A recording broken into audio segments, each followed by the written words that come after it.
Buka baba, angicinga ukuthanda. Mongangithanda ngithanda isidalwa. Futhi angeke ngikuforce ukuthi uhlale empilweni yami. Ngikuforce ukuthi ube umngani wami noma ungithanda noma ungangithandi. Mfethu, mina mfethu sengadela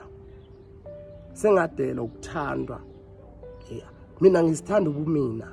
Angiforced uthando kubantu, angiforced abantu ukuthi bahlale empilweni yami ngokuthi khona okunye engizokuzuza. Mfuka baba, mongangithandi kunjalo kuphelele, awungithandi nami nje mayixabene ixabene. Ngizohamba nabantu abangithandayo, ngizohamba nabantu abangihloniphayo, ngizohamba nabantu abangi-understandayo. Mongangithandi, awungithandi nami ngeke ngikuthande. Mongihlonipha ngizokuhlonipha, kodwa mfuka baba, mina ngeke ngikuforce ukuthi uhlale empilweni yami noma ungafuni. Ngoba the more ngitshela ukuthi uhlale empilweni yami, uzopretenda, uwazi kahle ukuthi awungithandi. At the end, yimi engizolimala ngaphakathi. Abantu abanye babona ukuthi hayi lo muntu isilima, ufoster i-relationship nabangani bakhe nezinto ezingekho. Mongangithandi, vele obala ukuthi ungithandi, ngiphume kuwe kuphele. Ngiyabonga.